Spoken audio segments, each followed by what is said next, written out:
it will be several thousand. There are close to one to continue indefinitely. And the most traumatic period, it's been perpetuated by the AFULE membership. Passenger sales since the electrification 5 months ago. Compared to the same period last year, the number of tickets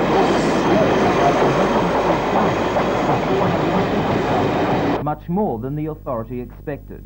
The Morisset to Broadmeadow stretch alone saw a 71% increase, and the rise flowed on to non-electric services such as Talara to Dungog, where the increase was 21.4%. Mr Hill says that while there are more trains running, there are more people on each train, or at least there would be if the trains were running. Coal, freight and passenger services remain out, with the exception of several long-distance trains. From this morning, the North Coast Airline Express, the North Coast Overnight and the Gulf Coast Road Train were allowed to run by the striking AFULE. The union went before the arbitration this afternoon, although there appears little chance of compromise over the two-man condition.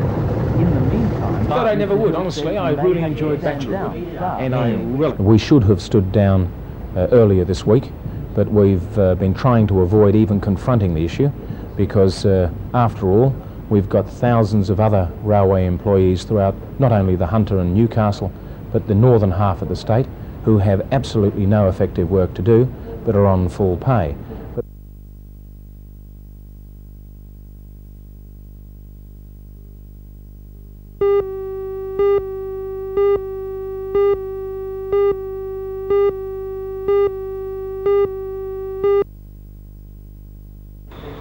In an unprecedented move in the history of industrial strikes in New South Wales, the State Rail Authority today released a television commercial calling on the striking enginemen to return to work.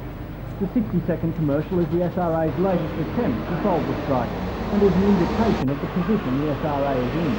It features the head of the State Rail Authority, Mr David Hill, appealing directly to the striking drivers in the Hunter to return to work. After relating a history of the strike, Mr Hill gives all employees of the SRA, including enginemen, a cast iron guarantee their employment is secure. He then calls on the drivers to consider the damage now being done and return to work so negotiations can continue and what he termed a senseless confrontation end. Meanwhile, in Newcastle today, any hopes of an end to the strike before next week were crushed, with the AFULE State Secretary, Mr Bernie Willingale, insisting his men had every right to demand protection of their jobs. You know, the AFULE work is there, the job is there, the other chap's job's not there. We're prepared to accommodate the chap whose job is not there on the locomotive as an engineman, and that's where the work has got to be done, as an engineman, not as a guard on the locomotive. Mr Willingale was in Newcastle for the first ever meeting of the AFULE State Council outside Sydney, a fact that he says underlines their concern over the seriousness of the strike.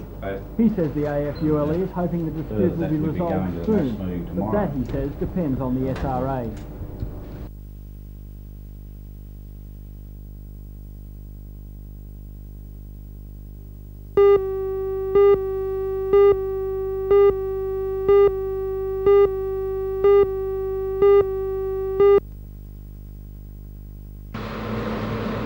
The accident happened in the number 5 coke battery. Shortly after 3 o'clock this morning, Newcastle's rescue services swung into action when it was feared the leaking gas might explode. 5 firefighting units rushed to the Mayfield plant, along with the company's fire and rescue service. BHP spokesman Bob Wood explains what happened. Normal operations were proceeding. It was, I understand, required to divert the gas from one main to another. This was being done. We don't know how, but a gas leak did occur. There was a small fire associated with it. We don't know how that occurred. Our fire unit extinguished that, but unfortunately 2 men have been killed, asphyxiated, from the result from the exposure to the gas. What kind of gas are we talking about here? We're talking coke ovens gas, which comprises largely carbon monoxide. Believed to be in his mid-30s and the other in his mid-50s, but no names have been released. Bodies were removed from the plant by ambulance shortly after 5 o'clock. The coke factory section of the plant has been sealed off, and the company will launch an investigation into the fatal accident.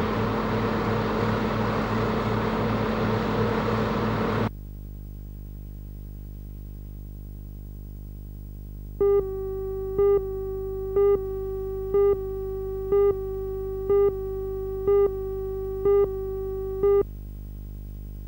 Things like that. Yvonne Have you been back to Holland at representing all? the Newcastle Dutch community Well, I've only was the been first here woman 6 outside the years. Sydney metropolitan area to win the title. Much of too Miss mums to Charity stain, Queen. no doubt. She raised And dance $10,000 night, in the things street, like that. and now she's Have you been back to talent Holland? to the other communities to And better they her have efforts. Mr. The Greg association. Alston from the Paraplegic We've done a and survey Quadriplegic recently. Association says 3 out of 4 people who are paralysed by accidents are under 25, and their major need is adequate accommodation. Accommodation is probably one of the major objectives of the association. We've done a survey recently which shows that 95% of our members really expect accommodation facilities to be available for them because they're just not available in the ordinary community.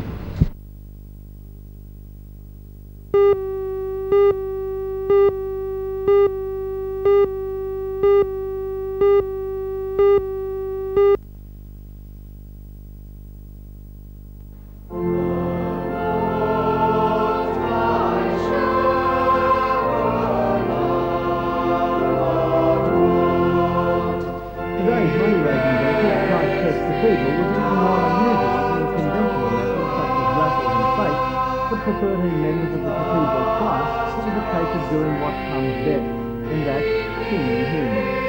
With the help of cathedral organist and master choristers Philip Matthias, the singers performed 100 hymns to raise money for a new piano for the cathedral. The piano will cost a little more than $6,000, and through various other activities, the cathedral members have already raised about $5,000. With nearly $1,000 expected to be raised from today's effort, the hymnophone should be the icing on the cake. The organisers originally hoped to break a record for non-stop hymn singing, but when it was discovered the world record stands at more than 48 hours, they decided on today's more modest target.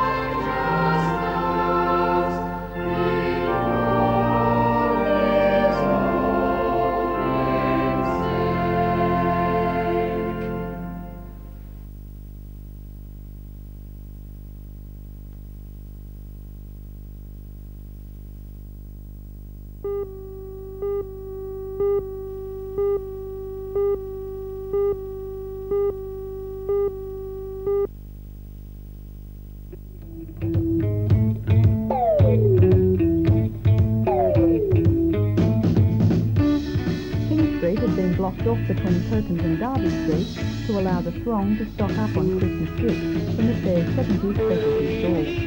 These included toys, food, furs, hot jewellery and t-shirts, hand-painted and designed by Virginia Bird. For some, the jostling and judging of pre-Christmas shopping was just too much, and the music from good company provided a popular diversion.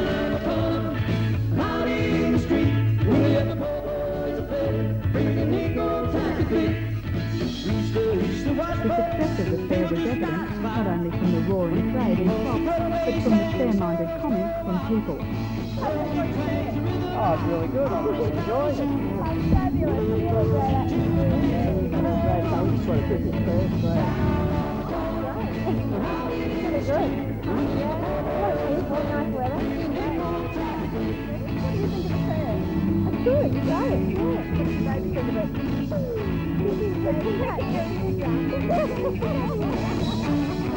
Taking it hard anyway.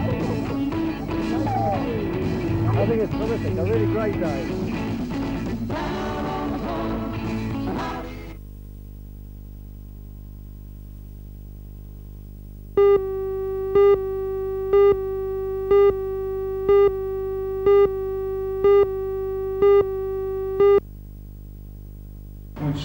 It may be a slightly unusual way to promote tourism, but the Tourist Authority believes the board game idea is the winner. The game features most of the important tourist attractions throughout the Hunter and has categorised them into 3 different areas: adventure, heritage and industry, to cater for different interests. The game, called Holiday Sales, is the forerunner to an overall strategy for tourism in the region. As in the game, that strategy deals with industry, adventure and heritage attractions and will group them into packages attractive to the tourist. The strategy is based on a study conducted by the state government to develop a regional tourist plan for New South Wales, and the Hunter's tourist identity under that plan should be implemented by the middle of next year.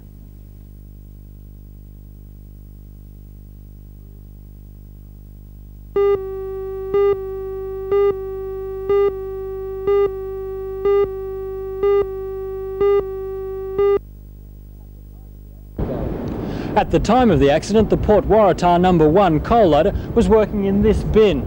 The surge from a ship passing just past this one and leaving the harbour pushed the ship metres forward, smashing the coal loader's spout on the ship's bridge.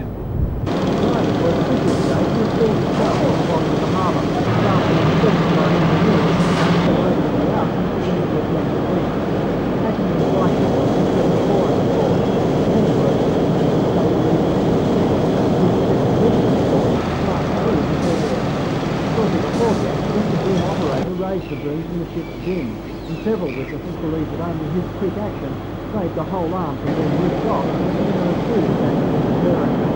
The boom operator took only once to come on what original tilt, and the short non-loading spout smashed down on the wall to a 20-metre spill.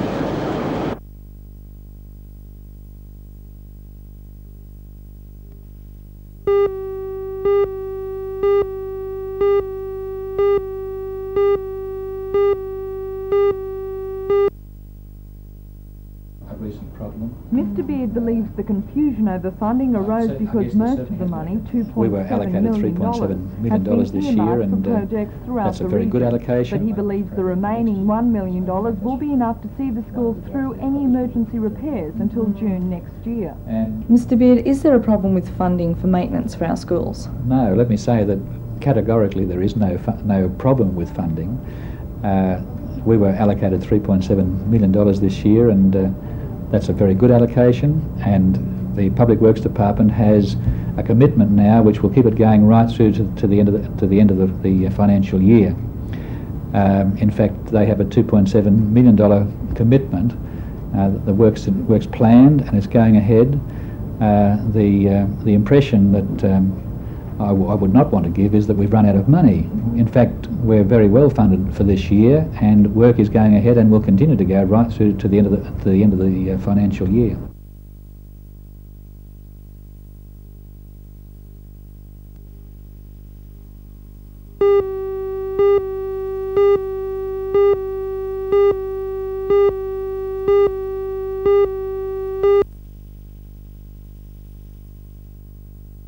Northern train drivers say they're angry at what they say were attempts by the State Rail Authority to escalate and widen the dispute to other depots in the state.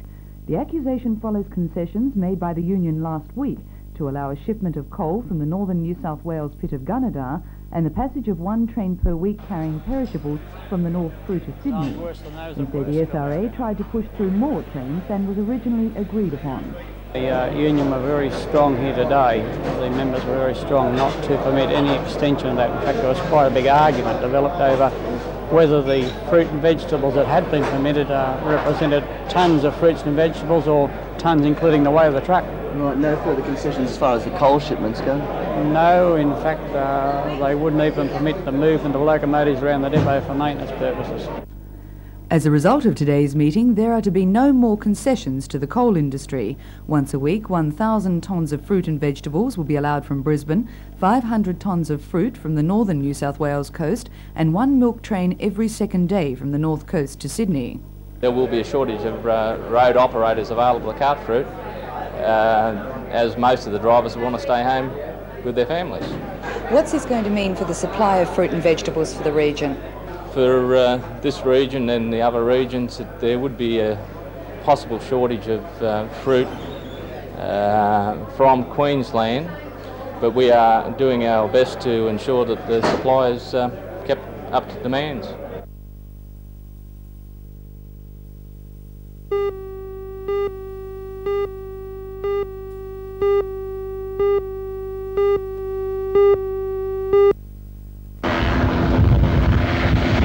Rescue helicopter was on a routine flight when it spotted the fast trains in difficulty at cruising during the beach. A girl was lifted from the water and taken to the shore. 3 others were rescued by two surf life-saving inflatable rubber boats, were sent out from Cooksville and Merriweather Beach. The 5th man managed to swim to shore but was dead against the rock. He was taken by helicopter to the Royal Newcastle Hospital and discharged this afternoon.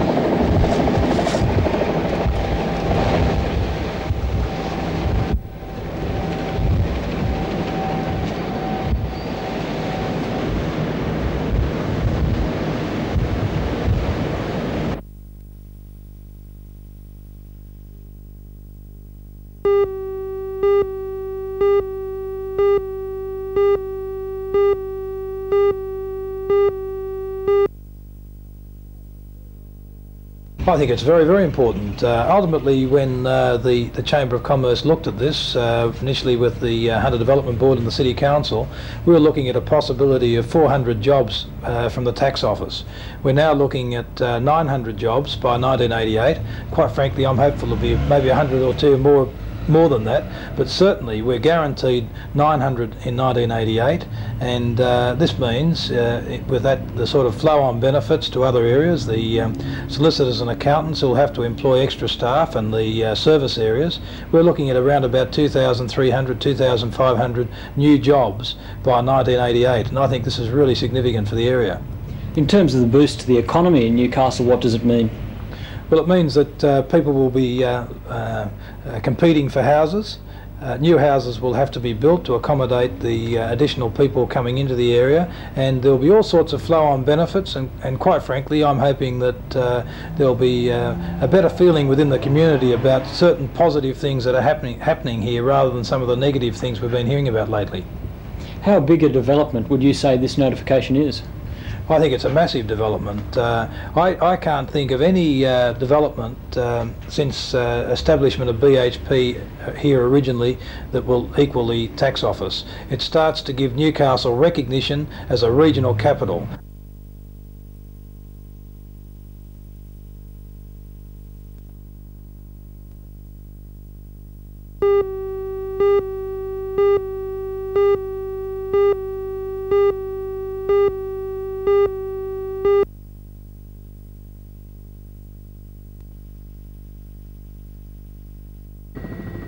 BHP is one company that's keeping up the tradition.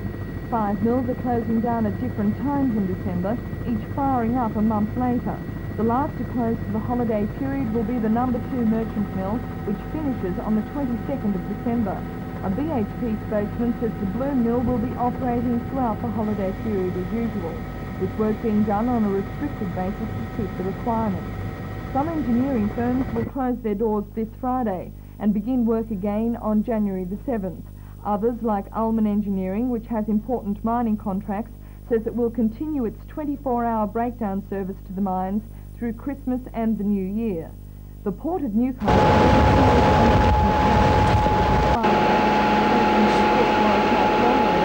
it will be operating 24 hours a day, 7 days a week, in a bid to load as many ships as possible, which were delayed because of the wildfire. The management of the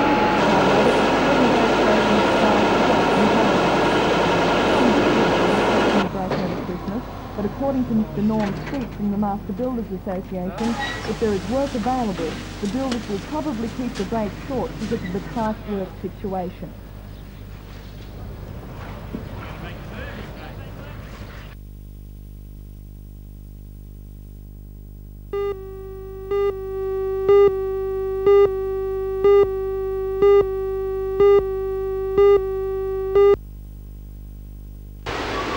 Several of the Newcastle branches most promising in the last days, today is one of their last occasions together as they prepare to make their mark at the Strait final.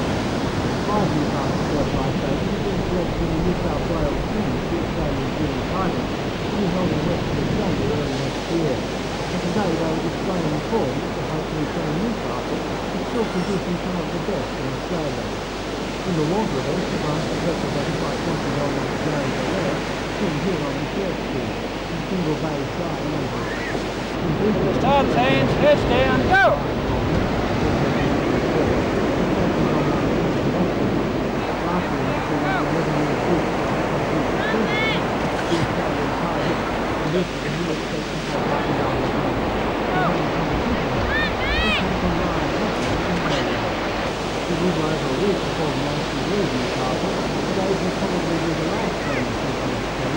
Where they find 3% and some other little things